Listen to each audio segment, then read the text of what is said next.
लुधियाना यह सिर्फ एक शहर का नाम नहीं बल्कि एक मानसिकता का प्रतीक है। भारत का मैनचेस्टर कहा जाने वाला यह शहर अपनी धमनियों में लोहे और धुएं को लेकर दौड़ता है। यहाँ सुबह का मतलब मशीनों की घरघराहट है, दिन का मतलब कारखानों से उठता धुआं है और रात का मतलब अगले दिन के ऑर्डर की तैयारी है। इस शहर में सफलता को तराजू पर तौला जाता है और उस तराजू के एक पलड़े पर हमेशा व्यापार और मुनाफा होता है। यहाँ कला, रचनात्मकता और जुनून जैसे शब्दों को अक्सर उन बच्चों के खिलौनों की तरह देखा जाता है जिनसे बड़े होने पर नाता तोड़ लेना ही समझदारी समझी जाती है। इसी कारोबारी माहौल में सिंह मैकेनिकल वर्क्स नाम का एक छोटा लेकिन सम्मानित कारखाना था। ये रोहन का घर था, उसकी दुनिया थी और उसकी नियति भी। कम से नियति तो यही मानी जाती थी। उसके पिता बलदेव सिंह एक स्वाभिमानी और मेहनती इंसान थे जिन्होंने अपनी पूरी जिंदगी मशीन के पुर्जे बनाने और अपने परिवार को एक स्थिर भविष्य देने में लगा दी थी। उनकी सबसे बड़ी उम्मीद यही थी कि उनका इकलौता बेटा रोहन इस विरासत को आगे बढ़ाएगा। 20-22 साल का रोहन एक दोहरी जिंदगी जी रहा था। दिन के उजाले में वह एक आज्ञाकारी बेटे की भूमिका निभाता।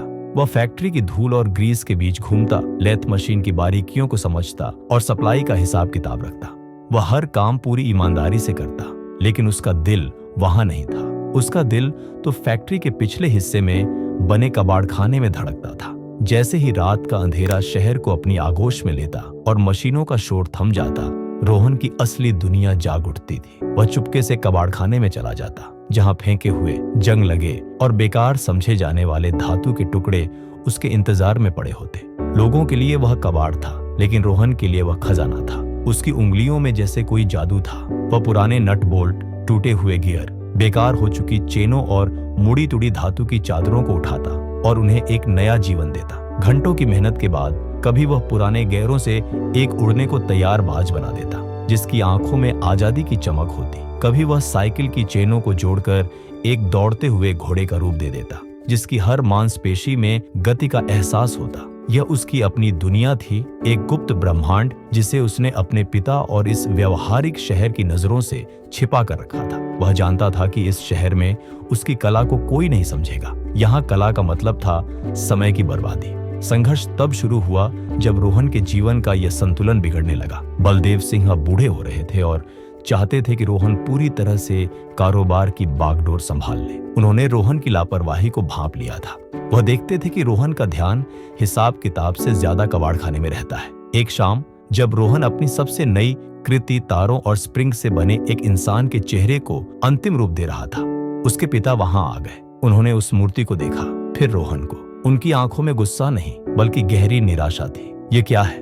उन्होंने शांत लेकिन चुभती हुई आवाज में पूछा। पापा, यह है, रोहन हकलाया। कबाड़। बलदेव सिंह ने उसकी बात काट दी। तुम अपना समय इस कबाड़ को जोड़ने में बर्बाद कर रहे हो रोहन। बाहर ग्राहक इंतजार कर रहे हैं और तुम यहाँ खिलौनों से खेल रहे हो। इसमें क्या भविष्य है? ये सवाल एक हथौड़े की तरह रोहन के दिल पर लगा।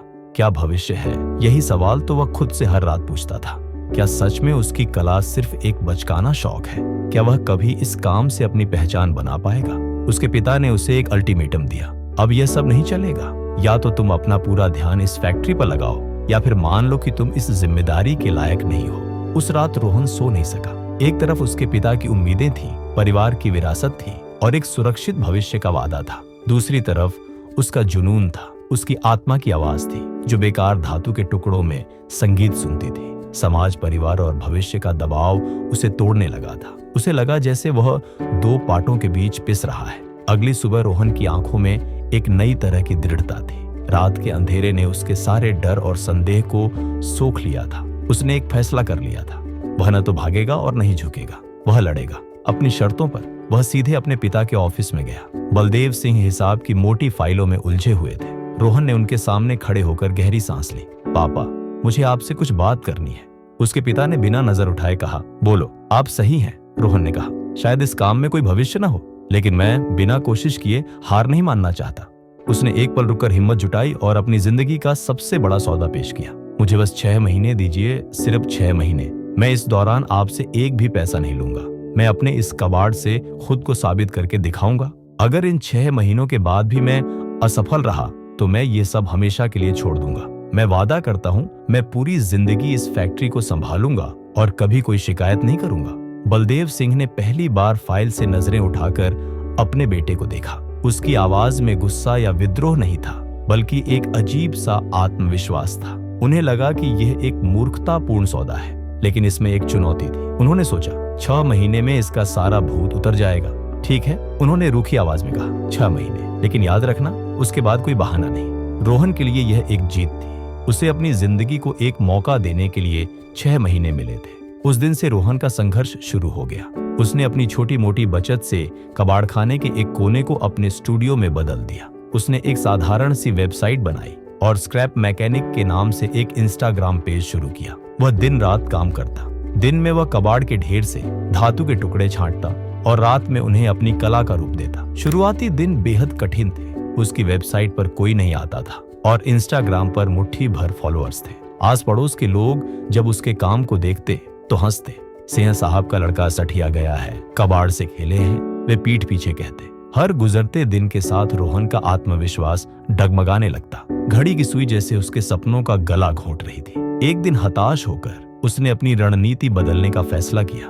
उसने महसूस किया कि लोग उसकी कला को नहीं, बल्कि उसके पीछे की कहानी को देखना चाहते हैं। अब वह सिर्फ अपनी मूर्तियों की तस्वीरें पोस्ट नहीं करता, बल्कि उनके बनने की प्रक्रिया के वीडियो भी डालने लगा। वह अपनी आवाज़ में बताता कि कैसे एक ट्रक का टूटा हुआ पिस्टन एक योद्धा की ढाल बन गया, या कैसे एक पुरानी घड़ी के पुर्जे एक रोबोट का दिल बने। यह सिर्फ धातु नहीं है, उसने एक वीडियो में कहा। यह एक कहानी है, एक ऐसी चीज की कहानी जिसे बेकार समझकर फेंक दिया गया था, लेकिन उसमें अभी भी कुछ रचने की क्षमता बाकी थी। यह तरीका काम कर गया। उसकी कहानियां लोगों के दिलों को छूने लगी। धीरे धीरे उसके फॉलोअर्स बढ़ने लगे। फिर एक दिन एक चमत्कार हुआ। दिल्ली की एक मशहूर आर्ट ब्लॉगर ने उसका पेज देखा। वह रोहन की कला की मौलिकता और उसके पीछे की सोच से बहुत प्रभावित हुई। उसने रोहन के काम पर एक लंबा चौड़ा लेख लिखा, जिसका शीर्षक था लुधियाना का कबाड़ी जो लोहे में जान फूंक देता है। वह लेख आग की तरह फैल गया। रातों रात रोहन की दुनिया बदल गई। उसके फोन की घंटी बजनी बंद नहीं हो रही थी।